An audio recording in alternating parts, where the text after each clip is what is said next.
Good morning, everybody. So with this year almost over, it's time for our first annual year in review. Today, we're diving into the highs and lows of the game industry in 2024. It's been an absolute wild year full of twists and turns and everything in between.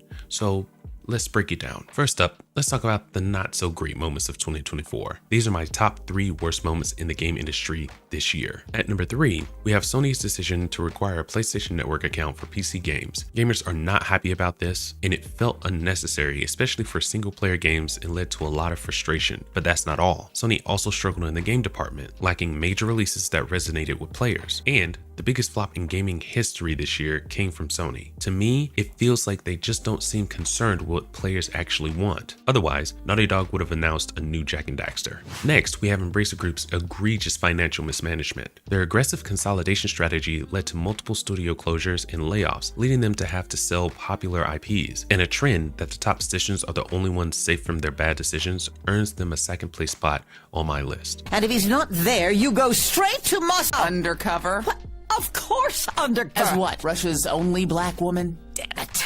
And finally, Ubisoft. They've been struggling with mismanagement, project cancellations, delays, and general instability. This led to them neglecting projects that may have given them a much needed injection of cash and propping up projects that absolutely no one is looking forward to. Shareholders are even considering a buyout to stabilize the company. But it's not all doom and gloom. There were some fantastic moments this year too. Here are my top 3 best highlights of 2024. First up, Xbox had an incredible year. With a strong lineup of games and exciting developments, the future not only looks bright for Xbox fans, but for gamers in general. Xbox's strategy seems to be getting more clear, and they are pushing forward confidently with one of the best showcases this year to show for it. Next, former studios like Shift Up and Game Science brought fresh, innovative titles that were well received by the community. It's great to see international studios making their mark. And my first place spot goes to the indie scene in general. Indie games truly shined this year with titles like Pow World, Neva, and titles like The Plucky Squire standing out for the stories and exceptional gameplay. But that's what we've got for you today, with a little more sprinkled throughout, and I'm joined by the brightest minds on YouTube to give their expert analysis. Welcome to the Casual Consumer live stream. Hey everyone. All right, yeah, we're here. We're here. We're here. Sorry, goodness. Can you guys hear okay? Yes. Yes? Okay. All right. Yeah, I'm so sorry. It's technical difficulties mixed with, freaking all the other stuff. I'm sorry. I truly am. My gosh. Fine. Fine. Fine. So we've got our year in review. This is the first annual freaking I've ever done, and then this group that we have together just makes it that much better. I absolutely love this. So I have my 3 worst and my 3 best, and I guess we can throw games in there too if you guys want to. Like, what was your worst game of the year and what was your favorite game of the year? I guess, You want to know what's funny? PlayStation, I think everyone's doing this now. I just saw my Crunchyroll year in review and PlayStation year in review. Why is everyone doing that now? What's going on with that? Because people want it. I've always had a year in review with PlayStation over the past few years. So. Oh, right on. Okay. What? It gives people something to talk about, It's 100%. Spotify was doing it for a while. You get to see all your songs that you played, the ones that you like the most, and blah blah blah blah blah. Yeah. And I think everybody's just kind of piggybacking off of that. Yeah. Right on. Or that idea in general. Anyway, I don't know. I don't think Spotify was the first to do it, but it's fun and it creates discussion and sometimes arguments. But this is the internet. You don't really need much to do that. Yeah. Just need a pulse. That's all. That's it. Yeah. Oh, good Lord. So I have just a couple things to mention. Freaking, did you guys see the Black Myth Wukong, the ripoff? It was kind of like a Power Word for Pokemon, Yeah. but The one that's on the Nintendo store? yes. Yeah. Yeah, I think I posted it on Twitter. I think I might have tagged Nintendo. Like, you might want to do something about Um, this. It's not looking too good. You guys, come on. What are you doing? Well, I think it'd be funny if somebody sued Nintendo for once. That would be Oh nice. yeah, it was called Wukong Sun Black Legend, and it's got a picture of a monkey man on the front of it. Don't you love that? Oh my gosh. No. I do. I will. The only reason is because it's just It's a Metroidvania game, I think. It's oh nothing. It's nothing like the actual game. It's just the capsule just looks the same, and that's oh I my guess going to goodness. get people convinced to buy it, or maybe parents are going to buy it for their kids. And like, oh, they said they wanted a Monkey Man game. I'm going to buy this one. You But know, so it just reminds me of like like really good they'll buy them movies. Donkey Kong instead. Yeah, or that, or it's kind of the same thing. So like when very popular movies come out, and then you have these smaller studios do like rip-offs of them. Oh yeah, Yeah, that oh, I yeah. think that is so funny. It was like it's just I don't know, but that's the kind of vibes I was getting from this.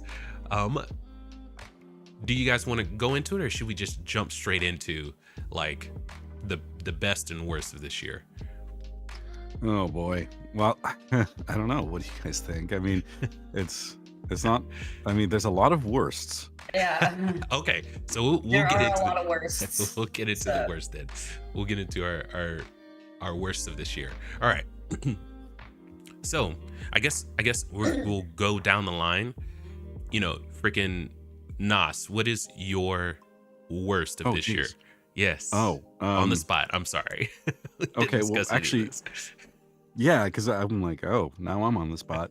Well, this was an easy one. Yeah. This is an easy one for the worst of the year, and I think it's the over 16,000 employees that were laid off from gaming industries, Mhm. from the gaming industry, from AAA studios, Oh yeah. from companies who are just like, oh, we're sorry we made these mistakes. This was a poorly conceived idea, and even though we were the ones that came up with the idea, even though we're the ones that are steering the ship, Mm-hmm. you guys have to jump off. Exactly. Yep. And we continue to see it, especially with what was that guy's name? Bungie, that Pete Parsons douchebag. Sorry, Is he the one that's buying all the fancy cars? the luxury card. Yeah, Yeah. that jerk. The worst one's still Microsoft when they laid off everybody from Activision Blizzard after spending so Mhm. much money to acquire them and saying, "Oh no, wait, it was already in the works Yeah. before we bought them." They went mask off, full mask off. They're not your Yeah. friend. They are a But they're- corporation just like everyone else. They, who didn't know that though? The way that Phil Spencer presents himself, he's a gamer. He plays Xbox all the time. He plays PlayStation all the time. He's a gamer What- just like us, but this year I never really, bought that for a second. I I did. just screamed sleazeball. Does he? To me, he does. Well, as far as like customer friendly companies go in the game industry, they're far better than like a lot of AAA game studios are. You know what I mean? Like, That really doesn't say much of anything though. well, if we're talking about like, I want to play, Gears of War, we're probably going to get the chance to do that.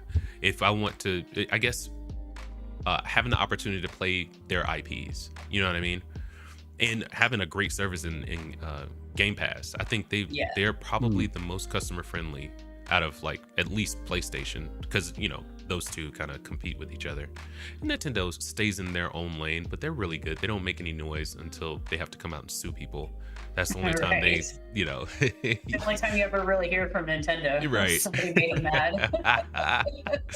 It's like their showcase was, a lot of the games that came out haven't been getting great reviews, like Brothership and, some other games, but that kind of flew under the radar for me. But their lawsuit against Pow World, that was like front page news, and Yeah. it's not because they None of these companies are really nice at their core. Mhm. They're businesses. Yeah. And we all need to remember that. Yeah. I don't care who you have standing front and center Mhm. trying to appeal to gamers. These are businesses. Their motivation is to make money. Yep. Full stop. 100% yes. But excluding BioWare out of this. And what was please. because a lot of these studios, and oh my god, we could have an entire discussion about how these studios really need to take their people off of social media. Like Yes. if you are associated with this company, you can have a personal, but do not put any Xbox studio in your profile. Anything. I wouldn't even. Yeah. I would go a step further than that. Oh yeah. You have a morality clause. Okay. Okay. Even if you're using your personal, people are going to be able to trace it back, and it's going to cause issues for the company. Even if you don't have that you work for Microsoft or you work for Sony or you work for Studio X, Y, and Z, that information is going to come back, and it's going to say, someone's going to find it and say, this person works for this company and they said this stupid thing about gamers. It'll always find its way back. Yeah. All right. So you're saying just don't have a social Just media. shut up and don't be a jerk to your potential audience. Yeah. And what's funny is a lot of these companies like Spine, the developers of Spine, they just say, hey, here's some new stuff that we're working on. This is how far along we are in this project. Hope you enjoy it. And, you know, all the good comments, they're like, heck yeah, you know, responding to them and all that. The bad comments, I don't see them responding to them at all. You know what I mean? Not everybody's good at giving feedback. Which, yeah. So, but even though a complaint can be poorly formed and it just comes off as the rantings of a lunatic, there's something there. And if you really want to, you can probably take the time and try to figure out what this person's really complaining about. Or you can just ignore it. Yeah. I go with second just option. ignore it. You know? Right? One or the other. Yeah. But don't attack because you were attacking a customer and other customers are watching. Like, I don't get how that's so hard to understand. Whether somebody's on your side or not, they may still not appreciate how you conduct yourself if you conduct yourself extremely poorly. Yeah. Your customers are always watching in this age. And so we've got, why don't you, we'll get to your second one here in a second, but Loki says quality standards on what Nintendo PSN, Switch. okay, are non-existent. Tons and tons of AI assets flips. Redundancy is normal in acquisitions, and Satya Nadella is the head of Microsoft, not Spencer. Right on. I'm sure he didn't have the, I don't know who made that decision, Spencer, to acquire Blizzard. You know what I mean? I would assume since, you know, Spencer's a lot closer, he would have at least been the one that brought it to Satya Nadella. You know what I mean? But Satya is probably the one that made the decision. It's like, okay, here's $70 billion, you know, go and buy everything in the store. You crazy kid. Because they have like a market cap of like $3 trillion. It's fucking stupid. So ridiculous. But we have to lay people off, you guys. My God, things are so hard. Oh yeah.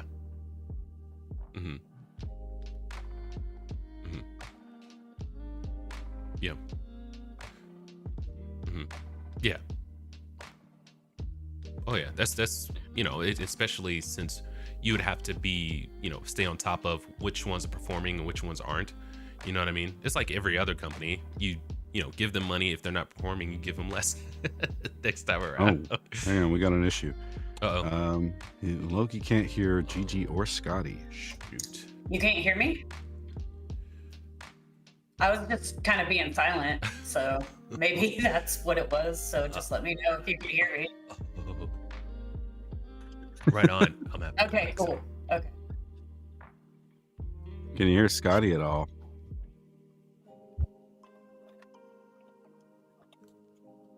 Oh yeah. Wait, what's going on? No idea. Here, hold on.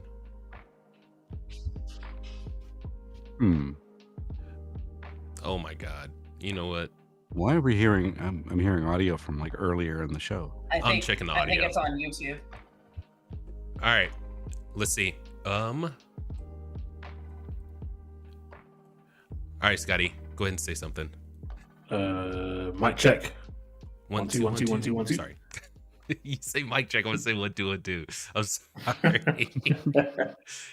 Oh, did you say that with me as well? Jokes. Yes. Okay. So Great minds. that was my Oh, fault. we're good now. Yes. Cheers, Now, Loki. apparently. Oh my God. We're Can good. Can you repeat everything Damn that you you for- just said, Scotty? Yeah, so Scotty, everything that you said What since did the I beginning say? of the show. Oh, well, I didn't say much at the start, so that helps. Well, I think, Oh my God. yeah, so we're back to Microsoft's point. So I imagine in Microsoft, they probably got different sectors. So each section of the business will have a budget. So I imagine Xbox will probably have a certain budget. What else did I say?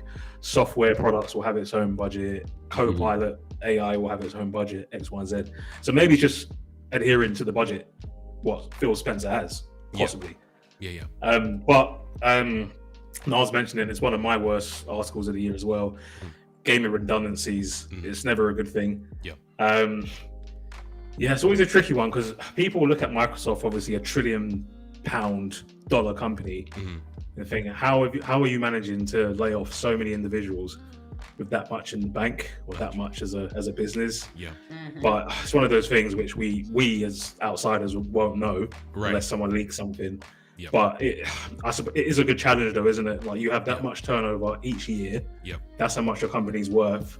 But you can lay off someone maybe earning 40, 50 grand a year in comparison to your trillions. You know, like that's not much if you look at the maths. Yeah. Loki makes a good point. It's one that I actually agree with. It's the industry's not a charity. 100%. And just because they have the money doesn't mean they need to spend it on people that aren't contributing to the overall creation of more money. Yeah. And redundancies are normal in acquisitions. I mean, I've been through a couple of them actually. And they're never fun periods of time. But I think one of the things that people are questioning is some of the decisions that were being made, especially with like Tango Gameworks. You have a game that's actually gotten you a lot of positive attention. Yeah. And then you close the studio. Yep. Why that one? And then you come out later on saying we need more smaller award-winning games. Matt Booty. Exactly. He got out and showed his booty, didn't he? The booty man. Yes. It's like, come on, man. But yeah, their whole goal is to make money, and like it was a little disconcerting to like see that many people laid off with the Activision Blizzard and then get the amount that they had just banked. But we also don't know. I mean, everybody at the top has to make their money and have their stocks and everything. We get that. But we're not taking into account like all the cost of making the consoles, sourcing the parts, every little nuance that goes into it. But I don't know, like I get like if you've got like somebody that does like hair and then you just acquired a studio but you got like 3 other people that do hair now, you know, in the video games, like you're not gonna want to keep them all. 100%. But to go back to Nas's point, like a lot of these executives are failing upwards still. They're still getting their bonuses. They're still getting their $1 million salaries. So, which is ridiculous. We 100%. Talked about that earlier in the year. Yeah. It's like the only one. Your salary, keep people. Go ahead. If you had to evaluate Herman Holst first year as like as one of the presidents of Sony, the game side, the studio side, how do you think he would do? Do you think he should have been shot out of a cannon and into unemployment? Or would you still want this guy on board? I wouldn't want him anywhere near games for a while. 100%. Or give him a demotion because he seemed like he was doing really good work, not running things, but when he was actually digging into projects, he's a part of some really great work. You know what I mean? Overall, though, I mean, I get that he inherited some of that mess from Jim Ryan, but still, I mean, I wouldn't be confident. No, I think every company needs a WB president. What's this? Zaslav? Yes, to go in and cut everything. We need to just cut everything, and I think I would do that I mean, it depends. Like for Herman Holst, he should have just cut everything because nothing good has like come out except for Asobi. Astrobot, I guess. Yeah, that's the only thing I would say. It's like, but they've been lacking as far as games this year. This whole generation hasn't had really big console selling games. You know what I mean? That is true.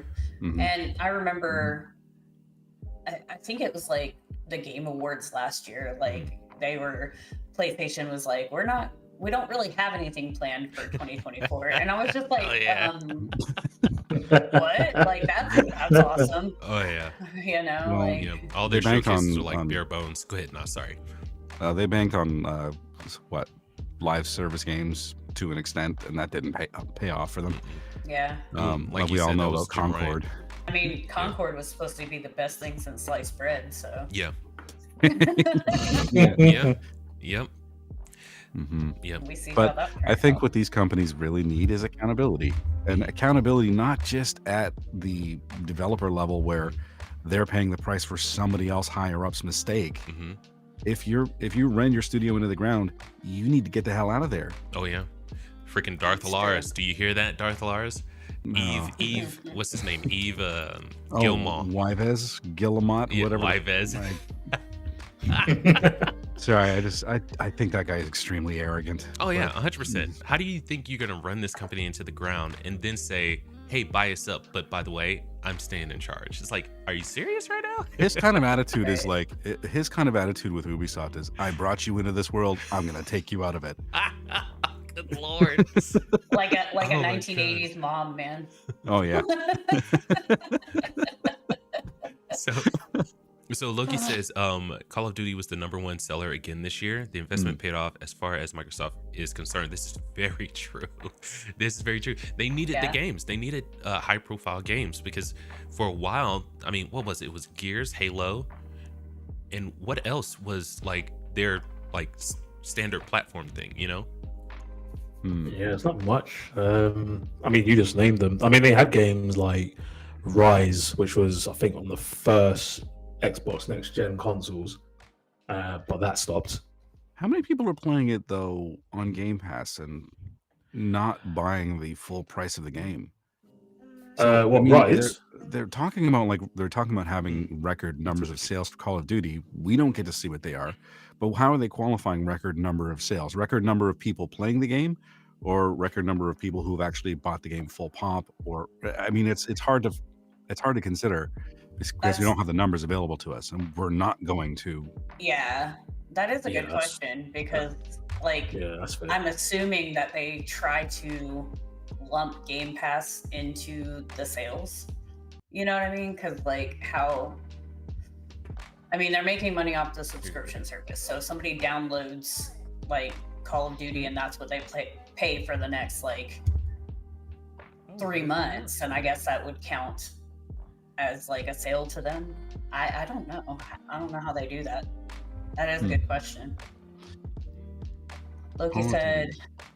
COD, no, it's sold. GP subs. Oh, did he are mean not- Call of Duty in its entirety, like every console, including PlayStation? We have Okay, he any- said that Game Pass doesn't count it and that PS5 sales count now. Okay. So a month ago, Call of Duty tops 500 million copies sold as Black Ops 6 becomes the biggest release in franchise history. Okay. I heard people aren't really liking some of the new changes and stuff. Yeah. Sorry, what was that, Gigi? I said I heard like there was like an update or something. Now fans aren't very happy, but I don't know for sure. I haven't played this new Call of Duty. I'm not big on COD. Oh, yeah, gotcha. Okay. Yeah. PS5 sales count now. This is true because they're putting all that stuff on there too. You know, Yeah. and that's That was the other big thing this year. Hmm. Was the changing narrative about Xbox exclusivity. At the beginning of the year, Yeah. absolutely no games are going to other platforms. None. And then Yep. here we This is are. why It's you like, shouldn't believe everything you read. I know, Well, exactly. you say that, like, because what did we see? We saw Gears of War was going to PlayStation, and it was Mhm. like, really? They Yes. announced the new Gears of War, but it wasn't Yeah. going to PlayStation. It's There was even talk of still might PlayStation though. games going to Xbox. Uh-huh. I don't know. Yeah. I just think it'll probably just stay on Game Pass, and then if you want to play it, just get a Game Pass. It really makes it hard to believe anything that anybody says. Hmm. Yeah. Yeah. News is going to be, it's been wonky, very wonky this year. A lot of rumors. Some came true, some didn't. But that could also be from, the executives, being wishy-washy, with their corporate speak, Yeah. because they don't want to cause a mass exodus from the Xbox, platform. Yeah.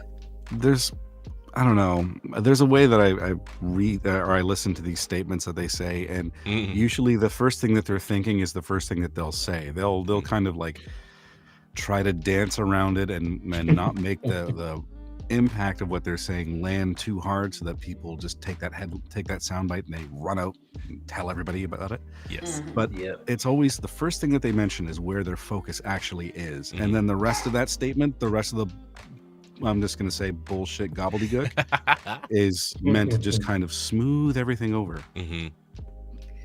Yes. So keep the peace. They're, These wonderful. I don't know. We've just seen so much, like with Phil Spencer this year of no. I promise I'm on your side. This isn't going to happen. And then slowly but surely, it was just like, yeah, we're going to send over some exclusives. Don't worry, they're like old ones or ones that we don't really care about. Yeah. So don't worry about it. Not everything's going to go over there. And then like after the first year, we're going to hear, we're going to start letting some of them go over that are really popular exclusives. But don't worry, it's not going to be all of them. What did he say? It was like games like The Great Circle. Definitely not. Definitely not. Yeah.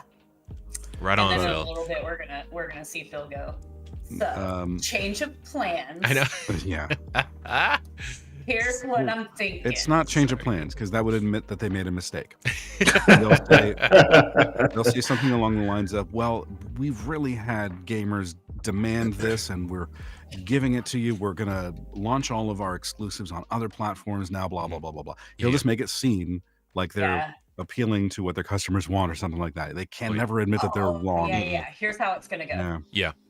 We stand by the any game, anytime, anywhere. And we just feel like if we go ahead and let these exclusive go, that we're really living up to this philosophy. There we go.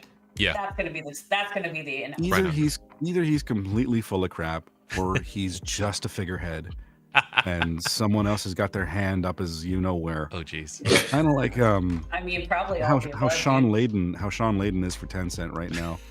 The figurehead who's just out there to be a familiar face. Yeah. I can appreciate some things that he's saying though. He's right about what's going on with PlayStation. However, Scotty, I am so sorry, dude. Go ahead and do your worst three just because you got to cut out early. Yeah. Okay. Go ahead. Yeah. What have I got? What's that? I took a lot of good ones. No, that's fine. We can have the same ones. So the gaming redundancies, Noah's mentioned, but we can probably all talk about this. Well, two of them. I'll mention the Game of the Year awards first, because I just didn't think it was fair, in my opinion. I mean, Astrobot Game of the Year, nah. Like you're nominating DLCs for game categories over full games, no. So yeah, for me, I didn't watch it. I've seen the highlights now. Yeah. Hilarious. I'm just not convinced. I'm not convinced at all. All right, albeit there might be some games that were deserving of winning some categories, don't get me wrong. But I think when you're throwing in DLCs over a full game which has been developed, that's bang out of order. Yeah. Astrobot, I haven't played it. Plus, was it not a DLC in theory? Because Astrobot was out when the game was launched. It was its own standalone deal. I want to say it was like a few hours longer than the one that came with the PS5. Like I think. So that's a DLC. I mean, I guess I don't know. I guess you're right. I don't know. That's a good question. It's like if someone sends out like Sackboy or what was it? Sock. I think it was Sackboy. Sackboy, the one with the brown little mini guy running around. Like they have that, and there's a bunch of mini games, and they turn it into an actual like full length game. Would that be a DLC?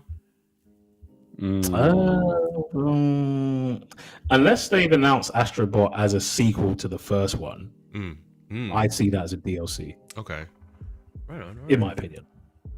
Do we really need to split hairs on what's a DLC or not? I thought it's usually pretty. I mean, it's just basically an extension of the game, right? Like for Horizon Zero Dawn, Frozen Waste was a DLC because it was, you got to it from Frozen Wilds.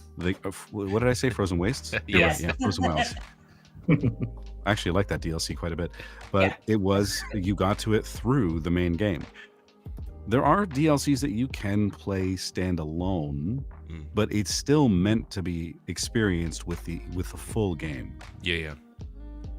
And Loki says, "Is it expand alone?" Expand alone. That's fabulous. Love it. Going back a ways, I think I'm trying to think like the old Red Alert Westwood games. I think there was one that was a DLC that you could play standalone, and I can't remember if it was Aftermath or the other one. But yeah, that to me is the distinction. If it was meant to be experienced with the full game, then yeah. Right on. Okay. If you're not paying like $70 for it, but you're paying like 30, Yeah. whereas the main game is $70, you know, things like that. Yeah. Price definitely is kind of like the distinction between indie. How many, people do you have in your studio and all that good stuff, Yeah. the difference between independent and not independent. Anyway, but yeah, no, I totally get where you're coming from, Scotty. Yeah, just there were a number of games. I'm just thinking top of my head at the minute. So Black Myth Wukong, Stellar Blade, and you guys and gals obviously can think of other games as well. And for me, I think, and correct me if I'm wrong, Astrobot winning Game of the Year like just doesn't sit with me personally. I was surprised by that. Yeah, it was It surprising. shocked me, and I love the Astrobot games. I'm glad that they took like that little intro game that we get with all the consoles and like made a game out of it. But I was just when I even heard that it was nominated in the category of Game of the Year, I was like, wait, what? Yeah, like just Not I that don't it's know. not a great game. Not that I don't love playing it. It was just a huge shock. Like Yeah. huge shock Yeah. to see it. Oh yeah. And, But a lot of the games that were at the Game Awards, I didn't get a chance to play. I think the only one was Black Myth Wukong. Yeah. I didn't get a chance to play Astrobot, so I can't say whether or not. And these aren't like movies too, where you can sit and watch a 2-hour movie. No, to play a game sometimes takes a lot longer than that. So, because I've been hearing a lot of that, where people, Loki is probably the rare exception because that guy plays more games than anybody else I know. Yeah. But most people don't. When they're looking at these categories, it's like I didn't play most of these games, or I haven't even heard of some of these games. Yeah. So it's weird to have an award show for that because you don't really know what they're judging it based on, and you don't know how you feel about it yourself because you haven't experienced it unless you either watched a stream. But does that count? Does that count as actually experiencing the game? Who knows? Exactly. I think everybody's opinion is a little bit different on it. So the whole idea of the Game Awards show is just, it's strange to me. It's very subjective. It's whatever Yeah. flavor of the month. Yeah, that's the right word. Well, there's Yeah, also that's right. people voting on it and what their intentions are, because we've seen a lot of games journalists have opinions that run very contrary to what collective gamers' opinion seems to be. 100%, Well, yes. That's a good point, Naz, on that. So with these game categories, and I don't know the answer, who decides who wins the games? Who wins the award? Do fans vote? I think Or they is have it a the fan journalists vote? a fan portion, but They it's do have all a fan it's judges. portion. They pick judges for it. They So pick judges. So really, shouldn't the people that play the games at least decide who wins those awards? I know. Well, I said, are you I said saying we that- need a people's gamer choice awards. Yeah. Scotty, are you saying that games journalists don't play the games that they're writing about? I mean, I mean, think no. this last week as well. Like, it's so easy to say, "Hey guys, here's the new GTA. Do you want to play it 3-4 months earlier than release and maybe give it a 10 out of 10?" What, are you True, saying yeah. that games journalists trade access for positive reviews? That is That would never happen. that is such a serious allegation. That's I probably know, true. right? I think you might be onto something. Yep, Now we know the Yeah. secret. Is that everybody's got a price. That's I right. mean, Yeah. it's only fair, right? The people that play and actually buy the game should vote whether the game's Game of the Year or Best Fighting Game of the Year or Best Action Game of the Year. Surely. Yeah. Yeah. I mean, I know that you get to vote on some, and one of them is Game of the Year that you can vote on. But it was just kind of shocking to me that like everybody voted for Astrobot. Like, Yeah, I mean, especially I when they're love the game, but like put up against the other ones, like I just don't see Astrobot as gaudy. So for the Nah. Game Awards, just because I wanted to look this up because I remember hearing about this before, a jury of 100 plus games media outlets has 90% of the voting power, with each outlet submitting a ballot that represents their collective opinion. Ah, Yeah, so Right. public fan voting accounts for the other 10%. Yeah. I see. Oh, that's not fair, is it? That isn't very fair. No. Jeez.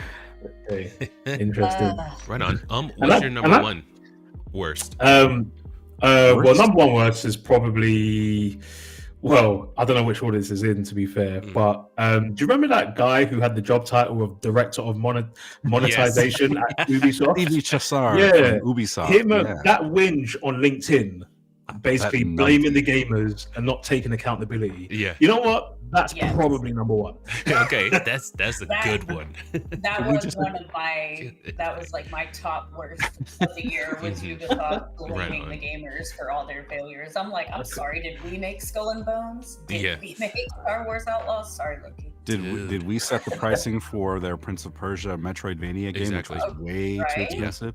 Right. Did we launch X Defiant? Hmm. Mm. Did we launch a stupid NFT game? A stupid NFT game, and then they wanted to be a Game Pass, didn't they?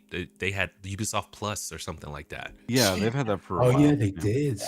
My gosh, Yeah. yeah. And then they decided to have day one launch on Steam because they finally realized, hey, you know what? People don't like us that much. They don't Yeah. want our streaming platform. Yeah, exactly. Square Enix is catching on really freaking fast now. They're like, oh shoot, we got to put it on other platforms. Looks like, we're not getting as much exposure just putting all of our games onto Sony or PlayStation. Yeah. Just wait, one more second. I want to pile on Ubisoft a little bit more. Oh yeah. They were being sued by Yeah. Accursed Farms for taking down The Crew. Yes. Remember Yeah. earlier Yes. on in the year? I Yeah. Mm-hmm.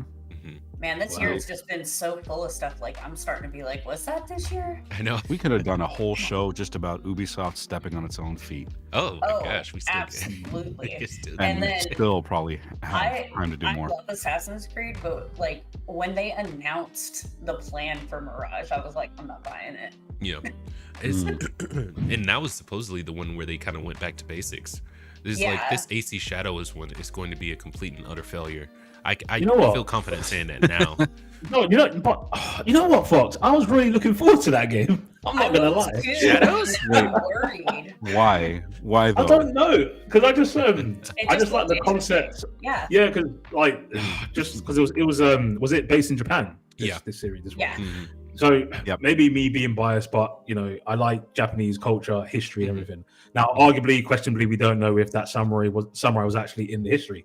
I don't know, but I just like the concepts of Yeah. Assassin's Creed in Japanese history, and I was just looking forward to it. If Oh I'm yeah, honest. I love the concept of Yeah. the That- idea. I just don't that's trust what- Ubisoft to handle the execution in any way. Anyway, but I mean, Don't trust them at all. so the story is that you are, an assassin working in the background, and you connect with these iconic figures in history. You know what I mean? Because it defeats the purpose. Why we know that Yasuke is not an assassin. He's definitely not that. And it's, from what history says, they don't know whether he is or whether he isn't a samurai. So how it should have went, what's her name? The Nawe. Yeah, Nawe should have been the one that was, connecting with the assassins in the background, and maybe Yasuke could have been like a person from history that she communicated with and got, intel from or something like that. And they're totally flipping it on its head. Oh, now you can play with people in history, and it's a bold face. They're just trying to pander to people. I don't know what it is. It's like, me personally, I don't want to play as, You can say it. You can say it. I don't want to play as I don't know how to put it. You know what I mean? I know I what you're get saying. I get you. I get you. Yeah. But Yeah, I I get you. I do understand where you're coming Oh, from my goodness. as far as the character. Yeah. I don't. that was a Fox, good- I think that you was- should yeah. say it. Well, it feels like they're like, hey, black people, I'm throwing you a bone. We're putting you in a video game. It's like, well, we have Yes, he said it. wasn't- He said it. we have Yeah. Cole, who is a great character. You know what I mean? Mhm. Yeah. We've got plenty of great black characters. You don't need to throw me a bone. I'm not gonna buy your game just because the protagonist is black. That's not how this is happening. You know I what have I mean? a challenge to that. I have a challenge to that. Yeah. You know what? There's been animes on. Is it Yakuza? Is it Yakuza? Is it Yasuke. Yasuke? Sorry. There's been anime on that, Mhm. and that's been out for years. Afro Samurai So was it's- fantastic. Love Yeah, it. so it's not like they're just throwing it. Like, I mean, Yeah, yeah. I do get it. It's because we're in a period of time where there's a tick box for everything. Yes. I do get that. Yeah, yeah, So maybe they've probably just released this at the wrong time. yeah, Possibly. yeah, Possibly. yeah. Possibly. And that's But it did kind of seem like they sat down and they were like, okay, where's our inclusivity list? yes. And that's the name of the game now. It's not Yeah, about yeah, yeah, creating yeah, yeah. great characters. It's about, either Ticking the doing box. like ticking a box or creating controversy to get more eyes on your game, for better or for worse. Dangerous Yeah. idea. Very, right? It's very dangerous. They got unicorns too. But it's Oh, you press the problem. The thing is, I'm not one of those types of people that says that having the stuff automatically in your game makes it bad. Most of the time it does, just because the people that are trying to make these games with focusing on these specific elements, we'll call them that, don't know what they're doing. They suck at their job. But when the focus of the game is not the story itself, it's not going to be good. When you've got other things that you're putting in the fore, and you're leaving the story and everything else to sort of just kind of fall into place, and don't worry, it'll make sense enough for the audience. They don't really care that much. You're not really giving the audience the best experience that they could get. Well, I'm one of those people because I'm obviously a geek, and so You're one of those people, are I you? am. I'll be like, okay, this Assassin's Creed, whatever this. Let me look this up. Let me research this because I want to know. Oh yeah, I do that. Yeah, I do that. I do that. I mean, when I first saw that they made the character black, I was just like, I mean, that's cool, like that they did that, but was this character, like, where's the basis in it? Yeah. I kind of felt like it was a pandering thing as well. Oh yeah. And I don't like that. Do I want to see like badass women, badass African Americans, badass everything in gaming? Yeah, I want to see it all represented, but I want to see it the right way. What was that? Like Kazako organically. Zao or whatever that came out this year? Tales of Kanzara Zao. Yeah, it's like, what they did with Prince of Persia, it looks like a fun game, but they gave him the Miles Morales cut. It's like, bro, Oh, were there God, yeah. people I saw that and I in was like, Persia wait a that wear their hair like that? It's like, dude, stop it. I played the demo for Tales of Kanzara Zao, and I actually really liked it. Yeah. I thought the storytelling was, well, I didn't say, hang on, I shouldn't say I really liked it because I didn't buy the game. I thought the gameplay was fine, but I thought the story elements of it were pretty cool. Yeah. And I kind of wanted to learn more about it, but it didn't hit, the gameplay didn't hit enough with me to play the full thing. This year's where it like all came to a head. Like, remember in comics where they made Thor black and he was saying all this out of pocket stuff. You don't know. Oh, dude, it was ridiculous. It was that is so funny. What? It was black. Yeah, and he was saying some seriously out of pocket stuff, and they gave Frost Giants fades. It's stupid. It's dumb. What universe? What Norse mythology? Like No, it was from Marvel. Marvel did this. No, is it? Oh dear. Yeah. What? Yeah, but in the Norse mythology, you don't really see that. I mean, they Exactly. don't specify Yeah, that too. skin Yeah. color or anything like that, which is fine. but Right.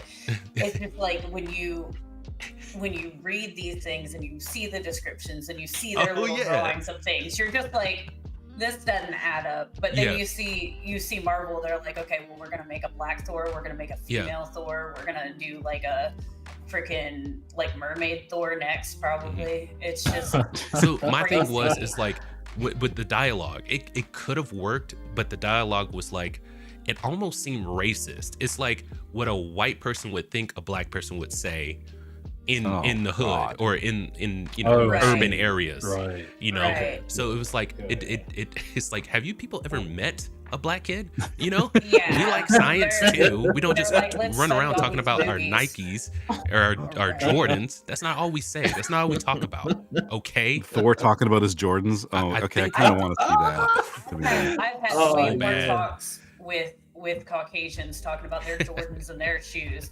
and like all my black friends. I'm just like, I'm so glad that I'm over here with you now. Like, I feel like any single time that there's some sort of race swapping of a character or anything like that, it actually just does a disservice to black people. It does. I feel like, I mean, I'm I not feel like black, it's an but insult. They go full it's kind of stereotype. like- Seriously. it's so freaking shallow. They go full stereotype. It's like, oh, black people like Jordans, fades, and nice jerseys. We're putting that in the comic book. Thor, you're up for the Right? Right. fucking race swap. Thor, you're up. Ah, Yeah, and his next meal is going to be at KFC. Yeah, I get that. no, Popeyes, come on. Oh yeah, of course. Oh, I had Popeyes the other day, by the way. Not stereotypical or anything. No, I mean, That was I clean. love fried chicken. Yes. I love fried chicken so much. I That's do why too. that stereotype always bugs me. It's like black people aren't the only people that like fried chicken. Everybody loves fried I chicken. know. Yeah. Oh my gosh. It's So- if you're doing a comedy bit, it's great. But if you're making a movie and you're serious about it, oh dude, Yeah. you need to pump those brakes. Actually talk to a black person real fast. It doesn't even have to be a long, extended conversation. Just have a I short one. actually- Yeah, go I for it. actually Sorry, had Gigi. one time. The stereotype. So I gave Junior watermelon because he was craving it, and it's one of the few fruits he's not allergic to, right? Mhm. And he loves his fried chicken too, right? And they're like, somebody walked in and then said, looks at him and goes, "You know, he's not black enough for that, right?" Oh, good and I was Lord. just Oh, like, come on. Yeah. What? Oh, come on. I was like, Mhm. dude, if I hadn't told you, you wouldn't even know by looking at him. First of all, second of all, that's messed up. Yes, Like, very. what- It's like, like, oh, where That did says you more learn about you this? thinking that Exactly. than anything. Yeah. exactly. Like, I just, Yeah. you know, Mm. because I had an aunt and uncle growing up, and they were black, and like, hand to God, I honestly just, my precious little self just believed they were really my aunt and uncle. Like, I didn't understand, hmm you know. Yeah. And like, as I got older, they're like, "That's not your aunt and uncle," and I was offended. I was like, "Excuse me?" Yeah.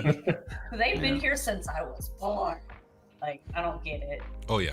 But I got it's- kind of lucky with my parents, but hmm some It's people just don't. such What did a I- problem though with writing throughout games Yes. and TV shows and movies. It's just Mhm. that characters seem so shallow, hmm and the only thing interesting about them is something that they're inherently born with and they can't change. Like, no. Yep. What about how they feel about the situation that they're in? How they process this information? How they grow from adversity? hmm Why can't we have stories like that? The skin color Yeah. doesn't freaking matter. Exactly. It doesn't. That's a Yeah. boring That's detail. not me. I Yeah. don't care personally.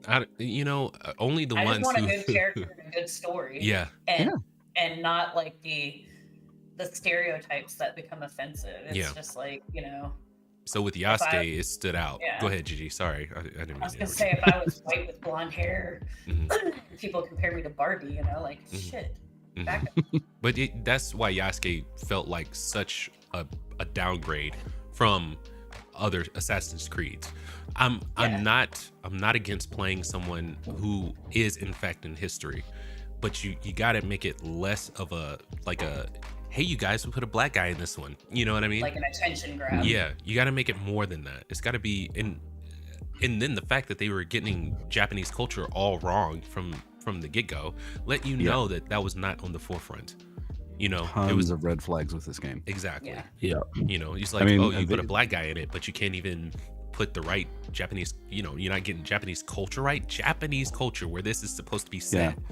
You The can't Torii get that Gates. right. Yeah, can't get that right. The, but uh, we got a black guy. Oh, great. I can't wait. Right. Can't wait. Stealing reenactment groups' flags. Yes. And then putting that in your material. And then I think they lied about it at first, right? They lied and tried to say I- they didn't, and then they were like, you know what? Sorry. It's like the South Park. We're sorry. Like what was it? BP during the oil spill or whatever. We're Yeah. sorry. Yeah, you're gonna be. It's Ubisoft. so sincere. Yeah. Yeah. Well, But on it's that fun. topic, I mean, it's coming out Black History Month. It's great. It's fine. well, I That's was gonna not- say this is what's that's interesting. very Right? subtle. So when I first started watching like the Marvel movies, because I wasn't a fan. Not say I wasn't a fan of the comics, but it was something my dad and my cousins read growing up. Right. And when I first saw Nick Fury, obviously Samuel L. Jackson, I assumed Nick Fury was always black. But my dad said to me, "Did you know in the comics he was white?" And in the And I video was game, like, "Really? the I arcade didn't know video that. game You is know? white too. I didn't know that." But would you say that's a organic transition? Obviously, you guys have probably read the comics and have awareness of Nick Fury being white, but him being black in the movies, would you say that was an organic transition? Or do you Because think I would say it was, because it didn't focus on his race in the first few movies that he was in. That's I mean, true. I don't know if it where it does at all. I think later on he starts to play it up a little bit more. But Yes. at first I was like, oh, okay, he's black. That's fine. Yeah. He's still he's still Nick Fury. I still like this character. Yeah, He's, honestly, like to me, it was just kind of like this is the person that was able to bring him to life the best. It didn't matter about skin color, so I liked that. But honestly, like Samuel L. Jackson, put him anywhere and I'm on it. 100%. Yeah. I will be there. Like Yeah. he's just that actor for me that I'm like, come on now, let me see. What are you in? What are you in? You know. For me, I was more of a normie when it came to Nick Fury. I was doing a lot of Hulk, Wolverine stuff. Nick Fury, he didn't really pop on my radar that much. So whenever Samuel L. Jackson was playing him, I was lukewarm on it. I wasn't love the movies. The movies were really good. So that's a really good example of organic character changes. It's not enforced. It's not this is what this person's going to be now. It just flowed. Yeah. because it wasn't a focus. Exactly. You present it to people and they will make up their own minds about it. Don't make it your focal point, the hill you're standing and shouting from. It was all about the movies, not who. Another example, because I just want to, because this is one that comes to mind when we're talking about race swap characters, where it's not a big deal. And say what you will about the Daniel Craig Bond movies, but Felix Leiter in the Bond books, he's a white guy, but Jeffrey Wright plays him in those movies. And say what you will about the movies, but Jeffrey Wright's a great actor. I really enjoy him in everything I see him in. And it didn't really feel like a big deal that he was now black. Yeah. Because it wasn't drawn out. It wasn't like, oh, he's black, so all of this other stuff needs to happen. We have to play up the stereotypes. We have to emphasize this. We have to make him the focus of the movie. No, none of that. It's just a good actor playing a role. Exactly. And as it should be. Yeah. And how is like if the roles were reversed, like if they made Falcon white. No, you can't do that. You can't do that. That's how you know. That's how you know with those types of people. It's not about it. It's all about race. You know that. You can tell, because if you make a white character black, it's great. It's a great thing. It's progressive. It needs to happen. Yes. We need more representation and stuff like that. But if you go in the never go the other way reverse, around. God help us if that happens. Yeah, Sheesh. I don't know if they were like, oh, we're gonna make the Falcon white, I'd be like, get the F out of here. Like, that's how I feel no about all longer race swaps. Yeah, But like when it's like with Nick Fury, to me that was just organic. It was just there's this badass actor playing this badass character, and so for me it fit. It didn't matter. Like I had zero care in that. It was just, this works, this fits, and it wasn't a, hey guys, guess what, we totally made him black, so come see the movie. Versus today they would have been like, oh my god, look, we're including him. When it can happen and it doesn't change the context of the character or how the characters respond to them, and it's just sort of like it's done. It's a bit whatever. It's just like recasting a character. Period. Same race, whatever. When you went from Terrence Howard to Don Cheadle, people were like, "That's a little weird," but okay, whatever. We went with it. Weird. Yeah, it works though. I mean, At first it was like, the hell. I'm sure he was. I really like Terrence Howard as the first War Machine. Me too. So did I. I did as well. I think there was a dispute over pay or something. I mean, that's what. There was some nonsense. It was something stupid, but I was sad when I saw the recasting. I was like, wait a second. Yeah. I was love sad at Terrence first. Howard, man. The guy. I was sad Yeah. at first, but then I'm like, I'm really growing on this guy. Yeah, Like, he grew on me too. Yeah. I think he had better humor. Yeah. I think. I in my opinion, I think Don Cheadle is a better actor than Todd Howard. And Oh yeah, that's- I think so. Todd Yeah, yeah. that's saying what I say, Todd Terrence Howard. Terrence Terrence Howard. Yeah. Terrence. You pulled a Nos with the wrong name. Oh my gosh. But yeah, I do think Don Cheadle is a better actor. Yeah. Terrence Howard is really freaking good, but Don Cheadle, he's exceptional. I love him in everything. I think he does a good job. Have you guys ever When you seen said Todd Howard, I I thought haven't seen him in a bad part yet. when you said Todd Howard, I thought, oh, he's bringing it back to games again. We're talking about Bethesda now. That's hilarious. We're going to talk about how what was it? Shattered. The Shattered Space, Starfield wasn't it? expansion. Yeah, that was a fart in the wind. Yes. Everyone hated it. Real quick, Scotty, before you have to pop off, freaking what are your top 3 best of 2024? Best. I've only got one at the minute. You can probably guess it. The picture gives it away. The announcement of Gears of War. Yes. I'll throw Metal Gear Solid in there as well. I think that was announced this year. Mhm. And I think the best news of the year. Well, good. Well, we'll say best news of the year. But I think we spoke about this a few weeks ago. There was there was someone who was suffering from cancer and That got was the opportunity. yes. Yeah, and they got the opportunity to play Borderlands 4. Mhm. And I think I can't remember the team behind Borderlands. Was it Gearbox? Gearbox. Yeah, Gearbox. They invited the guy over with his friend to play the game before anyone could play it. Yep. Yeah. And yeah, I thought that was a great story. There was if I'm honest. another one we talked about this year. It was kind of along that same vein where it was dealing with Bethesda, where what's the name of the game, the DLC Shattered Space? Starfield? Starfield. Shattered Space. Starfield. So he wasn't going to make it. He had some terminal illness. He wasn't going to make it, and Yes. he let them know, "Hey, I'm not going to be able to play this game." And so they put a tribute in Starfield for him, which was really, really nice. But yeah, being able to go ahead and get early access like with Gearbox, that was really cool too. I thought that's awesome. So it's like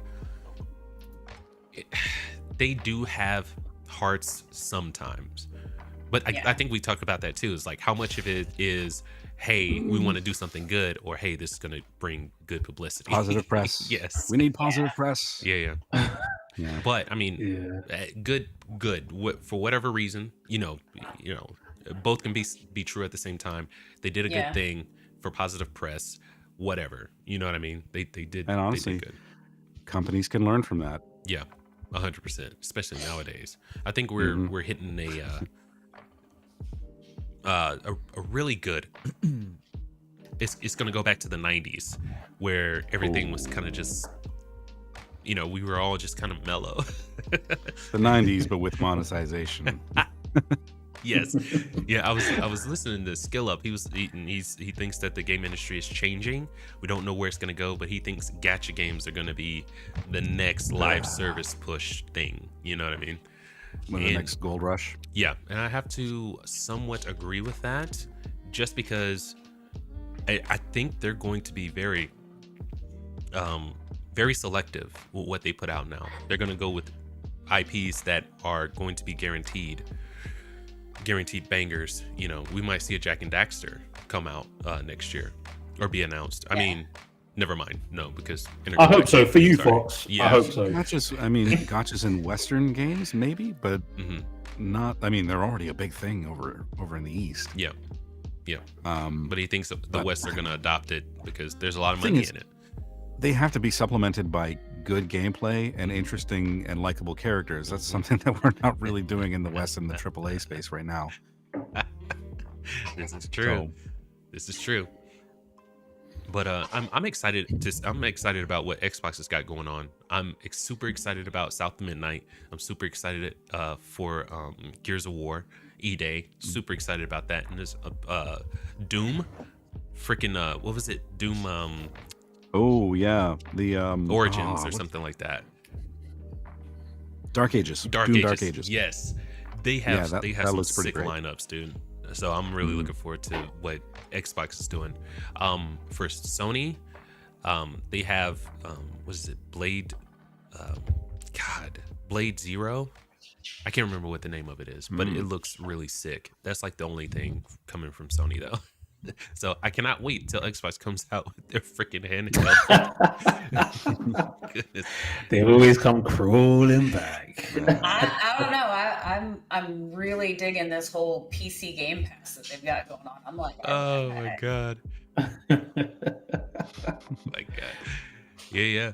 Freaking so yeah, a lot of stuff to look forward to. Xbox, I guess keep doing what you're doing. Thank you, Loki, by the way. In Sony, get your shit together, man. Like, hold on, I get it. Sony, you've been very bad in 2024. You made Fox swear. I know you can hear the pain when he said that. It does. Yeah, it you hurts. can feel the weight of it when somebody who doesn't normally swear finally drops once. Everybody in the room's like, "Whoa, what just happened?" Right? What was They're that? like, Did he oh, really he's say that? serious. It makes me Yeah. sad. So let me ask you, Fox. I've got to ask you this before I leave. So, what does Sony, or I say Sony, what do PlayStation need to do to woo you next year in 2025? I mean, definitely get back to basics. I would love to see some great platformers like with Jack and Dexter was, but I mean, they can, copy indie homework, you know what I mean? Like during the intro I was talking about the Plucky Squire. Give me more games like that. More games like Neva. You know what I mean? We need more of those, and then get your tentpole studios.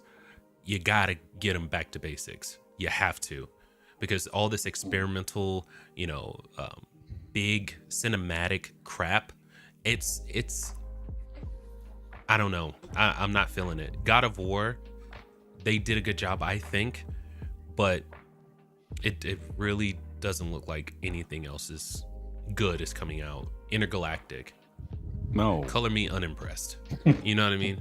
I'm not looking forward to that game whatsoever. Yeah. Not even a little bit. Or give me something like Black Myth Wukong.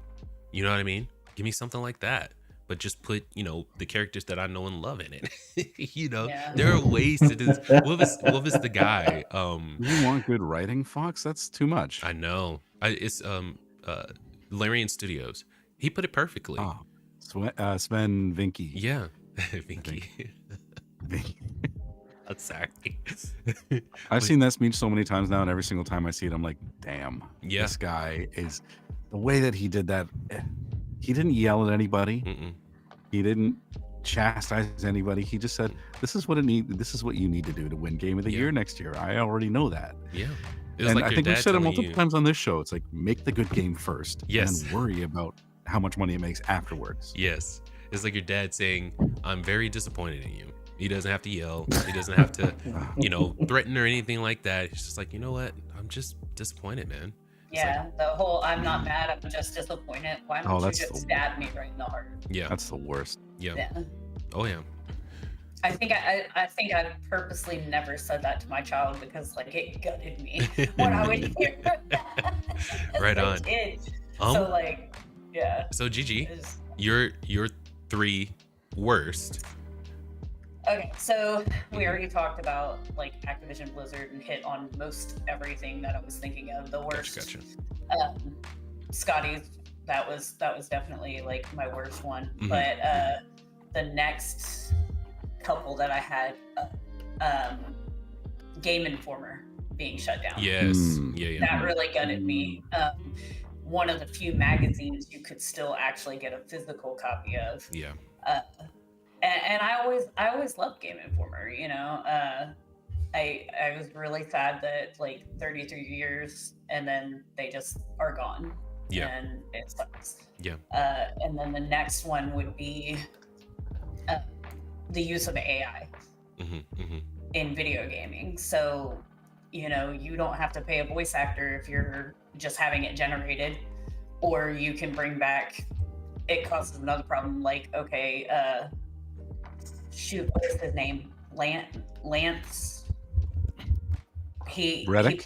yeah, Mm. and he passed away. So Oh, yeah. they set him up Oh, for a yeah, major yeah, role yeah. in Horizon, the Mhm. third one, Yeah. well, are you going to do AI to generate his voice and make this next one? Because he has a huge role in the games. And if so, are you making sure to get permission from his family? Right. And are you paying them? Yeah.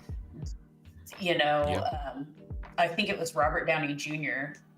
like set something up that nobody can ever, use his likeness or his Yeah. voice with AI and stuff like that. And I was Yeah. like, dang, bro, like it seemed extreme, the news Yeah. article that he put out. But at the same time, I'm like, that's true though. Yeah. Like with Carrie Fisher, her daughter Yeah. did the motion acting, Mhm. and they put Carrie Fisher's face on top of her and then used stuff that they had recorded before. Yeah. Well, they got her permission. Right. They paid her Mhm. for it. You know what I mean? Like the next of kin or the estate should be paid for it. Right. And if you're getting permission from them, or the actor specifically said, if something happens, this can be done, Yeah. then I understand that. But you've already taken away a ton of jobs in the Yes. gaming industry, and then you want to try to use AI to do art and make these games for you so that you can get more money and fire more people. Like, I'm not cool with that. Right. Yeah. Yeah. AI can do some really amazing stuff, but Mhm. there's still the fact that nothing beats a human touch. Yeah. Yeah. Hmm. I Yeah. yeah. No, we're just letting you speak. Mm-hmm. Oh no, I shit, I sorry. didn't say that. That was like a replay of something. Oh, Oh, that's my bad. Sorry. I'm trying to keep an eye on what's going on. Good night. But yeah, no, I as far as the nefarious, like taking people's likeness and their voices, definitely get permission for that. But to Yeah. kind of speed up the workload and things like that, I think people in the game industry should be looking at it as a tool to help them move, develop a games replacement. faster.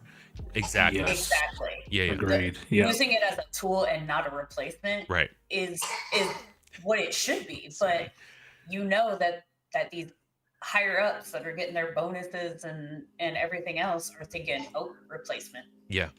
Oh yeah. It's less money that they have to spend on personnel, which is like the biggest expenditure in business, and they can put it towards maybe a few people that can use AI very well. You know what I mean? Yeah. I don't think we should be going that route. I think we should be like, for writers, should be using it as kind of a tool for to develop like maybe designs for characters, things like that, helping you do that. Maybe you still go with the one that you choose, but it can help you kind of push along this process, make it go faster. It can help.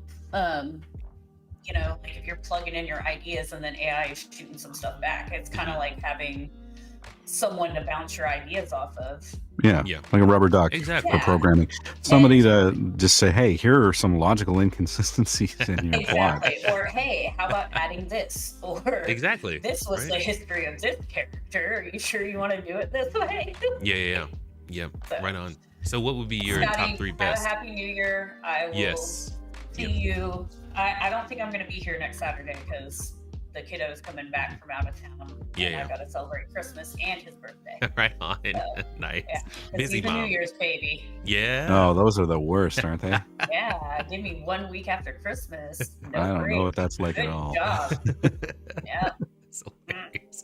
Right on. So some of my best. Mhm. Goodness, I mean, I know.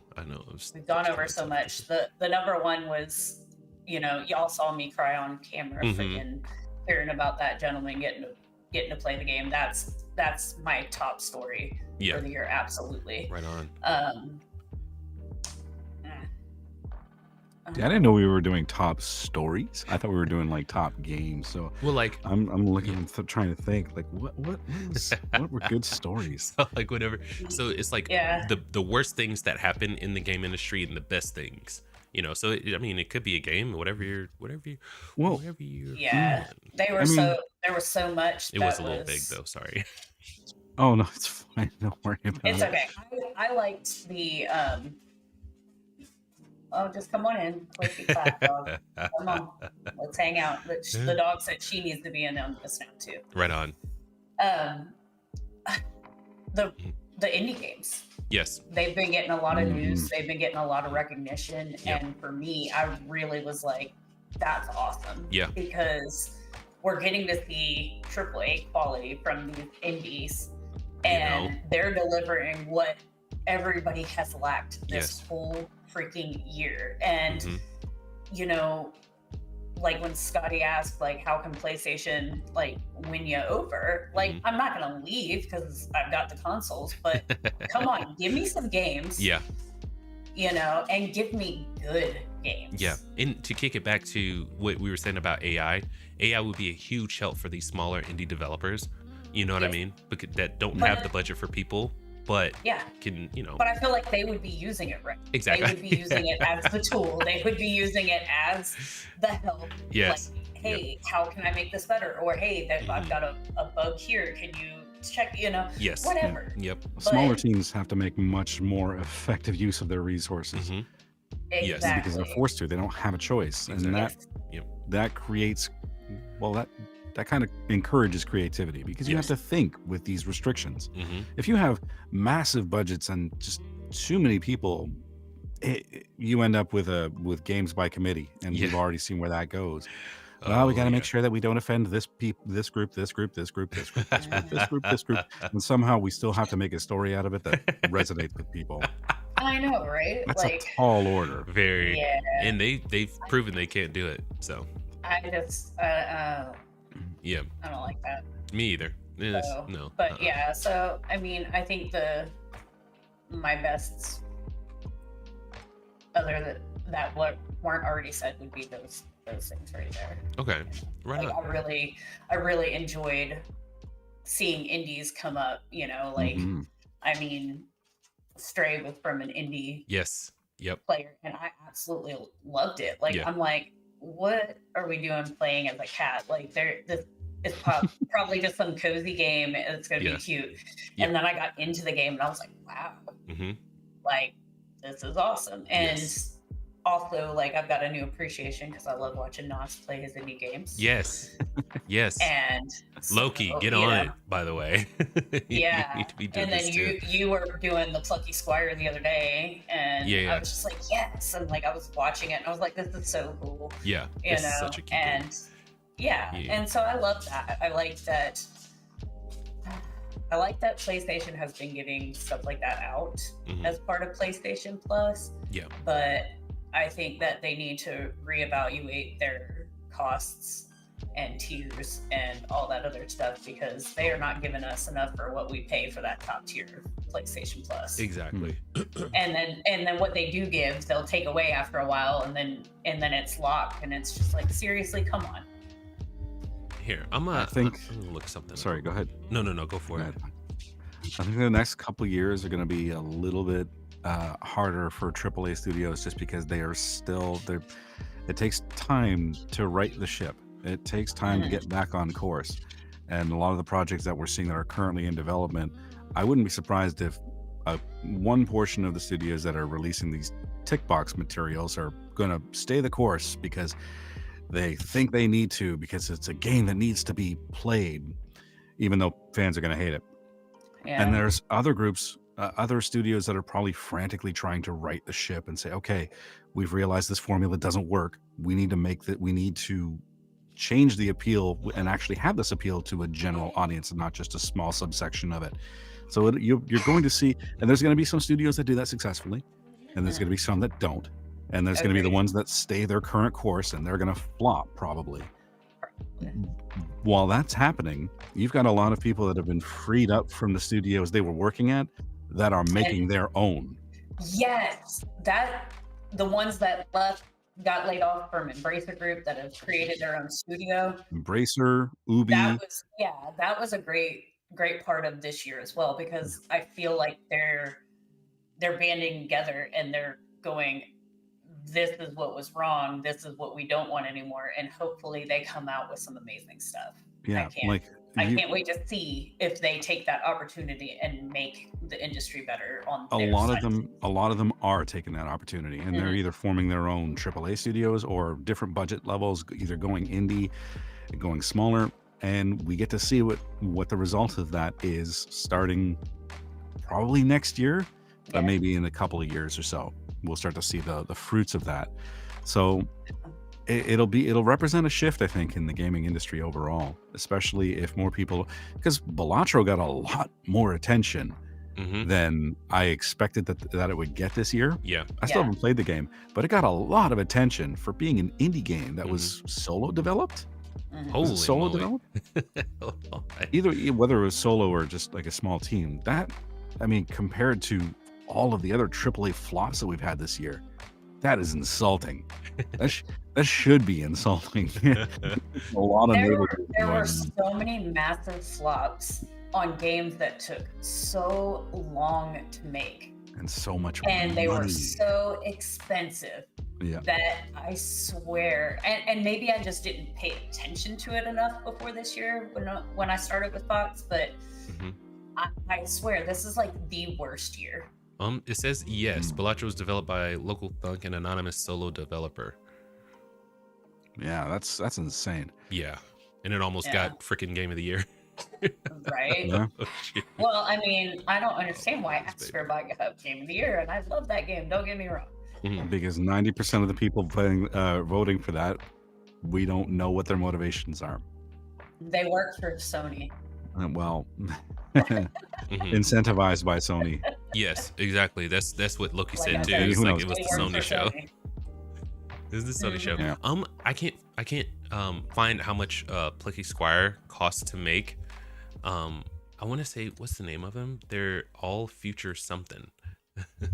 All Possible Futures is the name of the studio. It's a weird name, but I can't find how much it costs to put that out. But I do know that Sony spends about 100 to 300 million on their AAA titles. I would assume that Plucky Squire probably I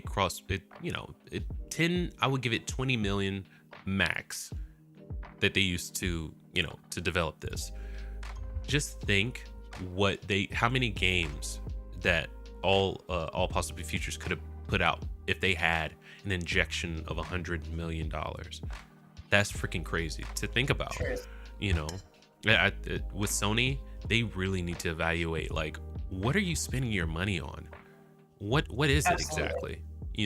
Have they done a proper audit of where these funds are going to? Because to be honest with you, it just feels like money's changing hands. It feels like cleaning the money to get it out to grease somebody's palm, because the games that they're developing for $300 million aren't out of this world great.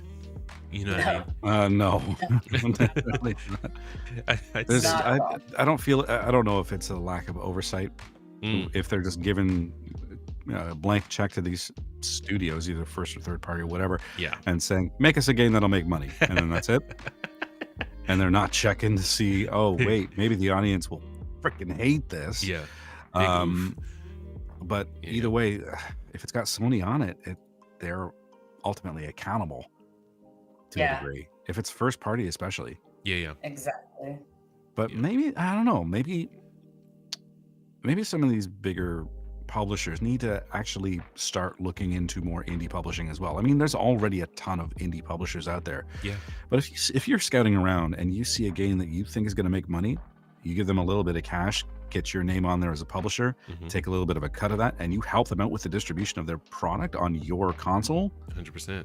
Yeah. That could be a way of number one, getting those games out there, getting them in front of a larger audience, but also making some money for yourself. Yeah. Sony used to be good at that. You'd make money for yourself, but you would also bring back some of the respect and loyalty of your gamers. Yes.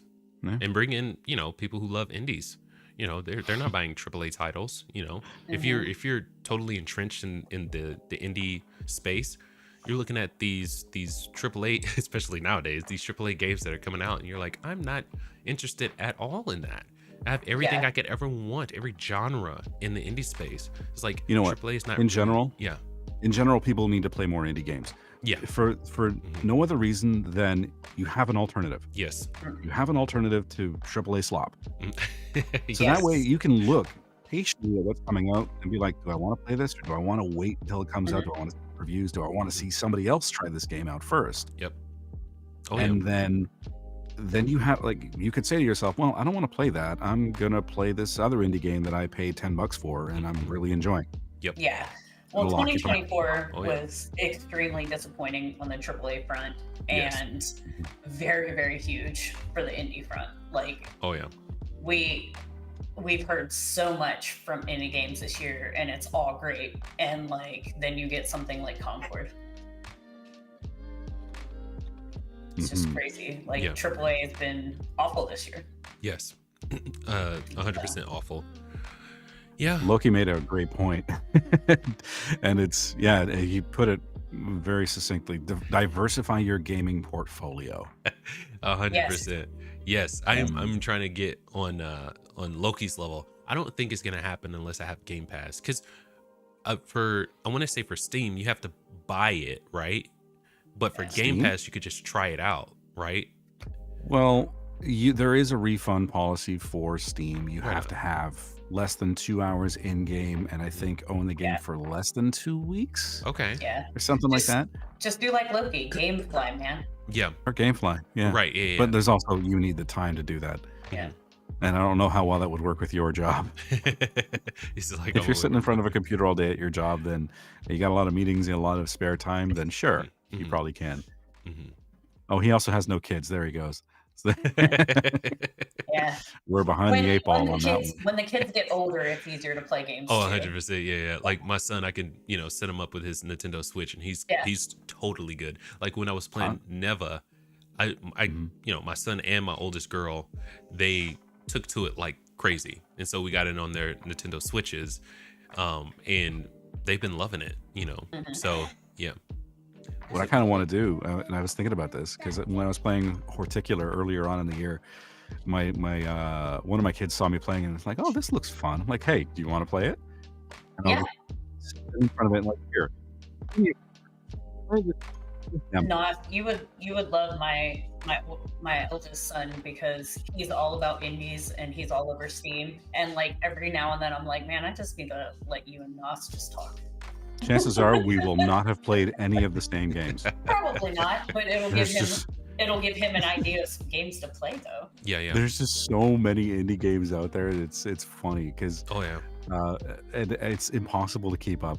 Oh, yeah. Right? Oh, freaking hard to keep up. Oh yeah. But I'll let my kids do some of the work for me. It's The like, hey, dogs play this agree. game and let me know what you think. Write me 100%. 500 words. And it Say put him to work. I love that. Give me a report on it. used to be go mow the lawn. Now it's, hey, write me a review of this game. Right? That's great. So do we have anything else to add? Oh, you know what? Here, real quick, I'm gonna go through my top 3, which I kind of touched on in the intro. But third worst would be Sony. They're everything that I said about Xbox at the beginning of the year, I can say about Sony now. They're rudderless. They have no idea what they're doing right now. Yes. Embracer Group, which is surprising to me that someone took that top 1 spot from Embracer, but they came in number 2, so give yourself a hand clap, Embracer. You're not the worst, but with everything that they did, they overhired and then overfired and then had to break up their company into like 3 pieces. They're a wreck. They're not the worst wreck though. That actually goes to Ubisoft. Ubisoft doesn't know what games people want to play. Have great franchises. I can say that about Embrace too. Have great franchises that they don't know what to do with. So all they're doing is just dulling everyone's senses with every new entry. The Assassin's Creed is a big example of that. They want to come out with 10 more of those, which is ridiculous. And the fact that Yves Guillemot won't just release the reins and let his company survive. He won't do it. So they win top spot of the worst. The third best would be Xbox because they finally have they probably had the vision, but they finally let us know what the vision is, and their lineup of games coming out, I think is fantastic. I am becoming a big fan of Xbox. Yes, it is a big company. Yes, they are, a part of a $3 trillion company. But as far when it comes to customer, putting the customer first, I feel like Xbox is much better at that than their counterparts are right now. That's subject to they're change for sure. They're definitely more gamer centric. Yes, anyway. exactly. My number 2 would be foreign companies, Game Science, Shift Up. They put out fantastic games this year, and an argument can be made about Black Myth Wukong. It was propped up by the Chinese population. Sure. Is it a great game though? Yes it is. Yes. And Shift Up, they recently went public with their company. Good on them, and they're doing really well right now. And they, with the success of Stellar Blade, they said they're going to make a Stellar Blade too. So I'm looking forward to that. And the number 1 would be indies. I really started getting into it this year with Neva and the Plucky Squire, and I am blown away. And not to mention, games like Power World came in and totally, almost took the number 1. Well, yeah, it almost took the number 1 spot on Steam. I think that's still held by PUBG. And then, freaking Black Myth Wukong came in and smashed that. But anyway, Power World is an happened indie. in the same year. Yes. Yeah. It's been nuts. So indies are the indies. If I were to if I was to tell my son, hey dad, should I play Intergalactic or should I play the Plucky Squire? I'd be like, The son, Plucky Squire. play the Plucky Squire. It's fantastic. Intergalactic is probably going to be a crap show. Let's be honest. You know what I mean? Who knows?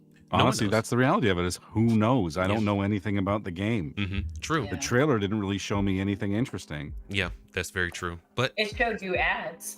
No, you know what? It showed me Eye Patch Lady. I love Eye Patch Lady because she actually seems interesting. she would be great in like an 8-bit retro setting, like kick it Yeah. back to Metal Gear. Yeah. Eye Patch Lady would have been a great great in that. But yeah. So indies are in, AAA's out. Find yourself a good platform where you can play all the indies you want, and you'll be a happy person. I'm totally happy with my Black Myth Wukong, my Plucky Squire, my Neva. I'm a happy gamer right now. As soon as you let go, it's like these platforms are not what they used to be. They're not the platforms I fell in love with. I'm gonna go to indie. I'm a happy gamer now. Good choice. Yes. Yeah. Oh yeah. Don't forget, there's also retro games too. Yes. Retro games are fun. Yes. I love playing my retro games all the time. yeah. And I like the indies. I just look for what seems like it's going to appeal to me, what's good. I know some games that I would really love to get involved in, but I probably won't end up playing them. So then I get to watch you guys do it. Yeah. I might I'm going through Jack and Daxter right now. I'm popping in and out of it. But I bought the bundle pack, so I have 1, 2, and 3, and the racing one. So I'm going through that very slowly. And I, play Parappa the Rapper. I love that game. So Parappa good. the Rapper. So freaking good. Wait. You're playing Jack and Daxter? That's made by Naughty Dog. Do you know what else Naughty Dog is making? Intergalactic. It's practically the same studio. I know. Don't you love that? Made by the same studio who made Jack and Daxter. It's like, yeah. Some of these studios, some of them really think we're dumb, don't they? They do. They do. I'm looking. I didn't really have a clear idea of how we were doing this. So, a couple of the worsts for me are obviously the Ubisoft story and everything that goes along with that, and how every single decision they seem to have made has been terrible. That's impressive. And That it is gets worse really- every time. It's really, honestly impressive. Yeah. The only smart decision I think that they've made is, well, I mean, X Defiant wasn't going anywhere, so they're closing that one down, sure. But launching their games on day one on Steam is probably the only smart decision they've made this year. Yep. It's money. Yeah, well, yeah. It's a little too late to. Turns out getting your game in front of more eyes is a good idea. Yeah. Once Yeah, you hit the for iceberg, you can't just tape the ship back together. They're gonna have No. to. They Well, need the ship's bottom. going down, but it looks like the rats want to stay aboard. Anyway, You come up with the best stuff now. Oh gosh, guys. Right on. the other big issue, wasn't really in I don't know if anybody's, well, I think a couple of you guys mentioned this, but community managers and the death of customer service Yeah. has been the big problem for me for 2024. And that's Yeah. developers, community managers, anybody on the development side attacking fans, labeling all gamers as this thing, that thing, whatever. Stop it. Yeah. Just stop it. You are not doing yourself any favors. You are not doing your peers that are all paid by the same company that you are any favors. Yeah. Because if the game doesn't sell, You're out of they're a job. all in the same boat as you. Yep. Shut your damn mouth. Yes. Learn to control your emotions. And that's one thing I've never gotten is like, dude, you're selling a product, but you're trash talking the people who would potentially buy it. It's like they don't care. It's like, it's not my money, not my problem. That's like the kind of the way that they look at it. Yeah. Well, let's say that you go to a car alienate dealership. your fan base, you're just screwing yourself over. Let's say you go to a car dealership, and the car dealership's full of customers, and you're talking to a salesperson, and you say, "Well, I don't really like the color of this car." And the salesperson says, "Well, what's your problem with this? Why don't you like this color? What's wrong with you? Are you a racist?" And all that other stuff, you know, stupid stuff like that. You think everybody else in that showroom isn't paying attention? Oh, yeah. Do you think they are unaffected by what's going on? Do you think they honestly live in their own world? They're not paying attention to see what type of business you are, what type of people they're getting involved with? Yeah. And some people are, but a lot of people aren't. Yep. And I've tuned out of certain projects because some of the developers or some community managers have gotten into it with prospective customers. Yeah. And it's I do not want to deal with those types of I don't want to deal with anybody like that because number one, when you're like that, I seriously doubt your ability to handle any sort of criticism. And if you can't handle criticism, I wonder what type of game you're making. Yeah. I know. Yeah. That was like a toddler fit with Ubisoft. Like, ooh, the Yeah. Sims. And it's like, and it's not a quiet conversation. You know, taking it back to the dealership example, it's not a quiet conversation. They're screaming at the top of their lungs. Yeah. They want everyone to hear you Yes. putting this person in their place. You know, trying to teach them that how racist and sexist, misogynist that they are. They want everyone to hear it, and they're expecting people to be on their side. That's why they scream it so loud. Exactly. Keep your ego in check. Keep your ego in check. Yeah. If somebody is criticizing the product, they may have a reason for it. Doesn't mean they're criticizing you. They don't care about you. They care about the product that you're making. Isn't that's so crazy, right? It's like, dude, it's like, why are you yelling at me? Don't yell at me. I'm not talking to you. I don't know you. I don't care. It's like, make a good game, and then I'll look up who these developers are and who the writers are and who they. It's like, maybe I'll follow them. And that's a lot what's going on right now too, especially like with Exodus.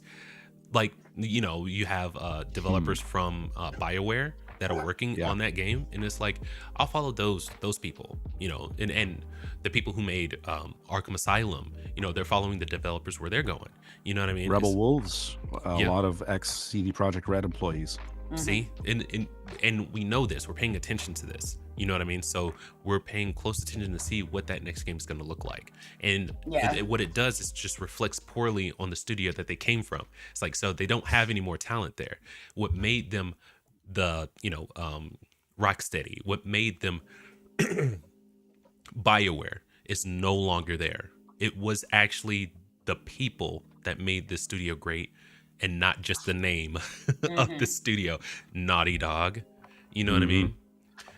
So it's, some people don't even pay attention to the studio names. They're just like, do we like this game? Yeah. And then they might be like, oh, well, let me look at the studio, and then they'll find out who's worked on this game and follow them on X/Twitter, you know, Instagram, whatever, because that's what I do. Like, I don't always pay attention to who the developers are. I'm trying to see the game first, and then I start to learn more about it afterwards, and then follow people that are involved, and so on and so forth. So Okay, best game you played this year? Oh shoot! Hold on, I gotta go to a PSN account. Good lord, hold on. Just decided to throw that one out there. what's your best game? You go first. What? No, I'm the one that asked the question. That's not how this works. It's not how any of this works. Well, I kick best game. GG. I've hardly played anything new, but I want to say that Silent Hill 2 is like amazing so far. and Echoes of Wisdom, and Hellblade 2. Those would probably be my top 3 best ones. Man. And Hellblade's in my, once it comes to PlayStation, Yeah. I gotta play that. I got that PC access, and then I stole my son's Xbox for a while. Right on. Heck yeah. Shoot, man. Yeesh. Here, oh God. You go, Nas. Hold on. All right, fine. I'll give you 2. I'll give you an indie and a retro. Okay. Indie, I gotta say, the one I had the most fun with, and this is going back like early on in the year, because I think I last played this in May, was Biomorph. I loved that game. Oh, yeah, you talked a lot about that this year, actually. Yeah. Yeah, I don't usually go achievement hunting, but it was such a fun experience. I've got to kick my dog out. No worries. It was stressful at times because there's you get stuck because you have to run around the map a lot, and you have certain abilities you have to unlock in order to unlock certain parts of the map, and it didn't really tell you that. But all in all, I thought the storytelling was very nicely done for not a lot of dialogue, especially the cutscenes. There's no dialogue in them, and the animation was so well done that you could easily understand what everybody was thinking in that moment without saying a word. Yeah. Music was outstanding. Gameplay was super fun. That was one of the most fun games I played this year. Honorable mention to like Megacopter and Iron Meat, of course, but Biomorph all around was the most fun experience I had, I think. Retro, I got to go with Mega Man X4. I was going to say Sheesh. Okay. Right on. Because I've played Mega Man X many times. X2 I played, and it's X2 and X3 are very much like X1. They just get harder and the bosses get more challenging. But X4 was the first game that was on PlayStation. Yeah. And I was worried about how that would go. I had no idea. But playing it, as soon as you start playing it, you realize, okay, the controls are exactly the same. You don't miss a beat. If you go from X3 to X4 right away, it feels the same. Although graphically it gets a huge upgrade. Yeah. And you play as 2 characters, and the first time you actually get to play as Zero, who's awesome. I love Zero. Yeah. His design is so sick. He's so cool, right? He's so cool. Yeah. But yeah, it was just so much fun, and I keep thinking about that game, especially now that I'm playing X6 and I'm trying not to hate it. Right boy. on. You were warned. Yeah. I was warned. Hard, and you'd be upset. But your Mega Man Mondays are phenomenal. They are good. So, I swear a lot now. that's okay. But you do the voices too, You and do. it's just awesome. Yes. Oh yeah. Yeah, I have too much fun with that. And it's fun when you take your audience, recommendations, like doing the Mafia guy that one time. That was pretty that. yeah. You know, I still read the Aaliyah's voice as like the Annie Potts from Ghostbusters. Yeah. She's still annoying. So. Yeah. Right What on. about you, Gigi? Fox, do you have? Oh no, we're at Fox. Do you have any? Just give us one. Like, what was your favorite game to play this year? That you can. So my favorite, I don't even know if Game Science can be considered a AAA studio. They're probably like a AA, 2A studio, maybe. Anyway, Black Myth Wukong, that was my favorite, high profile. My favorite retro, Jack and Daxter, playing through that slowly, and trickle some Tomb Raider in there too. Tomb Raider is doing right by me. Yeah. I like it. And my number one indie would be The Plucky Squire. It is really good. Super good. I love what they're doing with the story and how, the 2D to 3D mechanic. So good. Yeah. Yeah, it makes it really interesting and it's just like fun, whether you're watching somebody play it or you're playing it yourself. And like, it came out of nowhere, and it was just like within that first week, everybody's like, The Plucky Squire. Yeah. And I love that. So Oh yeah. yeah. All right. What do you say we go ahead and cut out? I know you guys got things you got to do today. My daughter's getting restless, so Yeah. I'm Sorry. starting to verge on hangry, so it's probably right on. Right on. All right. Well, guys, thank you so much. It was freaking really awesome. The discussion today was like pristine. It was so good. Oh, and thank you, Loki. Freaking, he added a lot to the conversation. Thank you. As Oh, always. I asked him what his favorite of the year was. He said Yakuza Like a Dragon, Infinite Wealth. Right on. Indy will take more time for me to look up than we have. Right on. There's always next time. Yeah. Oh yeah. There's Definitely always more keep games that in to play. pocket. Yeah, That's right. 100%. Look through your Rolodex of games and you let us know. You get back to us next time. Right. Diversify that profile. Oh yeah. Or Yes. that portfolio. Sorry, I used the Yes. wrong word. Damn it. Right. It's okay. Well, thank you to everybody that was with us live. Thank Mhm. you to everybody that will watch, and Yep. we will see you next time. Happy New Year. Oh yeah. It was Happy New awesome. Year, everybody. Happy New Year. I totally forgot we were hitting the new year. But thank you to the panel. The discussion was absolutely it was so good. It was like your favorite chocolate cake. It was so good this time around. It is good every time, but this one particularly just hit on so many things. It was just chef's kiss good. So thank you to the panel. All of their profiles, their X's, their Twitches, freaking GG, get on your Twitch. And their YouTubes will be in the description. Go check them out. GG, I don't think has put out anything recently, but I know that Nas, he's got a new video out. He's talking about an indie game he's playing right now, and it looks spectacular. Wind Runners, he's in my ear right now. But thank you guys for dropping by. I really appreciate it. And thank you to everyone that was watching in the background, and thank you to Loki for commenting, giving us a lot more to talk about, put a lot more meat on the bones. Really appreciate you. There'd be no reason to get up at 6 o'clock in the morning to do this if it weren't for you. So thank you. Have a happy new year, and we'll see you in the next one. Until then, keep it casual. Peace. All right.